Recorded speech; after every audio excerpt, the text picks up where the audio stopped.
Hello. Behind me is a dive photo of a Xeon 5600 microprocessor. And when you look at the dive photo, it looks a little bit like a city. So I'd like to use the analogy of a city to walk you through this wonderful new technology. And I'm going to do it in the context of a period of time. We're going to show you a city over time that really reflects our server business based on Intel architecture over time. And we'll start on the far side here with the gold rush, which kind of resembles the internet boom when Intel architecture servers really started to ramp.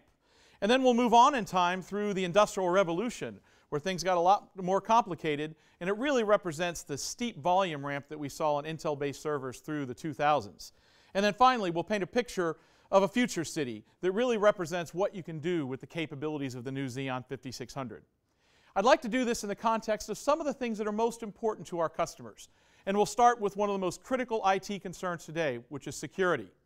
You know, back in our gold rush days, the threats that people faced weren't that sophisticated. They were significant, but they weren't that sophisticated. So countermeasures, like our sheriff here protecting the town, were sufficient to address the threat. As time went on, the threats got more complex and more diverse. You can see in our Industrial Revolution world, we have to deal with an Al Capone gang back in the time, or even different kinds of threats, not malicious attacks, but things like earthquakes or unforeseen disasters. And as we went through the 2000s, we had to deal with the increasing requirement for building reliability directly into servers and make them more robust and resilient. And then, of course, as we move forward, security is a significant concern as the world gets connected. And servers need to deliver that secure environment, but without impeding the progress and the flow of the performance and the workloads. And with the Xeon 5600, we're bringing two new compelling technologies into the server platform. The first is new instructions to accelerate the AES algorithm. This is an algorithm used commonly in security applications like SSL or disk encryption. And with AES new instructions, you can actually get up to 23% more performance with SSL enabled than you could on the prior generation, the Xeon 5500, without SSL. So you get that security and the performance. We're also bringing to market trusted execution technology. Very recently, VMware and RSA and EMC announced a reference architecture based on TXT, or Trusted Execution Technology, that enables customers to secure their virtualized environments and protect against emerging threats as we virtualize data centers and move to cloud architectures. So the Xeon 5600 delivers a significant amount of security. Now, performance is Intel's heritage. It's been our heritage for many decades. And performance is still a fundamental concern for IT buyers. And you can think of it like the tools used to drive the economy. And in our gold rush days, the tools were pretty rudimentary. You could see our accountant here using a handwritten ledger. As we moved through the Industrial Revolution, the tools got more sophisticated to achieve the job, like this calculating machine that this accountant is using. But moving forward, the performance demands for organizations are significant. They have the scale of internet workloads, and the pace of business in a global environment drives a significant demand for performance. And the Xeon 5600 delivers. You can see here our buildings in the new city represent the performance gains of the Xeon 5600 over the prior generation.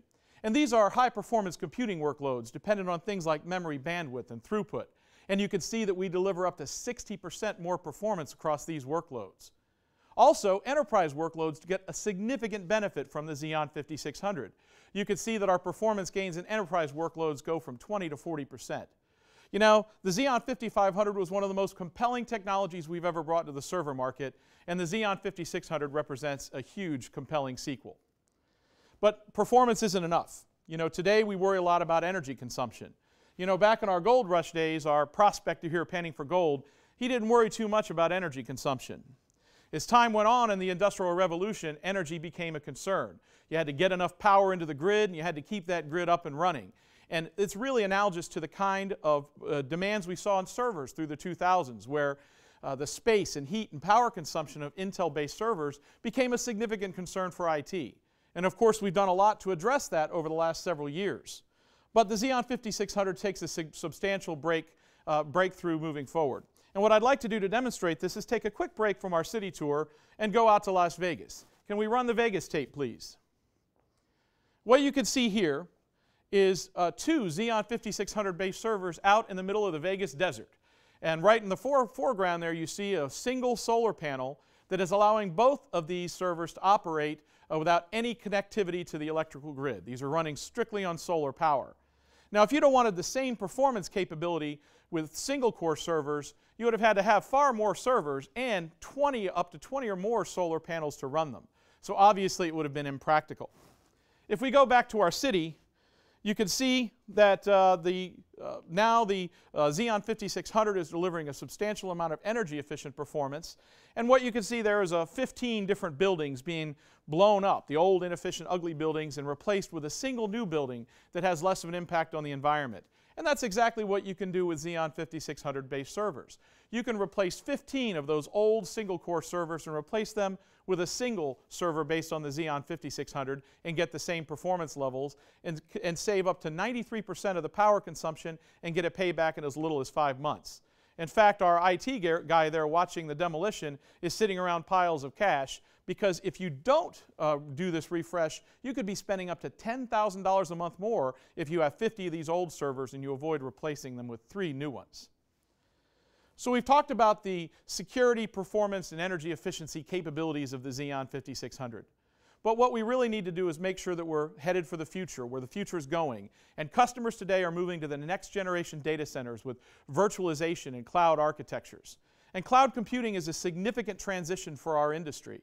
You can liken it to the transition from the old workforce that was constrained to buildings and 9 to 5 and inflexible, and moving to a new workforce that's mobile, that can work on their pace and time and deliver greater levels of productivity with greater levels of satisfaction.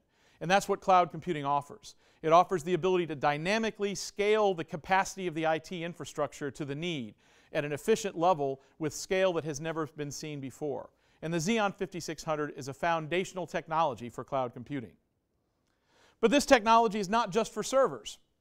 In fact, the Xeon 5600 will also be offered in long life versions with thermal optimizations for the embedded market.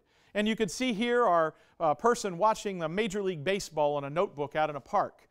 In fact, one of our customers, Spinnaker, has come up with an IP video appliance that streams video for Major League Baseball, enabling baseball fans to watch their favorite games. You also see it's not just for embedded. We also have the Core i7 Extreme Edition coming out, which offers an unprecedented level of performance for gaming, as you can see with our young person playing this game. So the Xeon 5600 and technologies related to it are a significant advancement. We hope you've enjoyed our tour of the city and the die, and we'd invite you to have a dialogue with us at www.intel.com/servers. Thank you.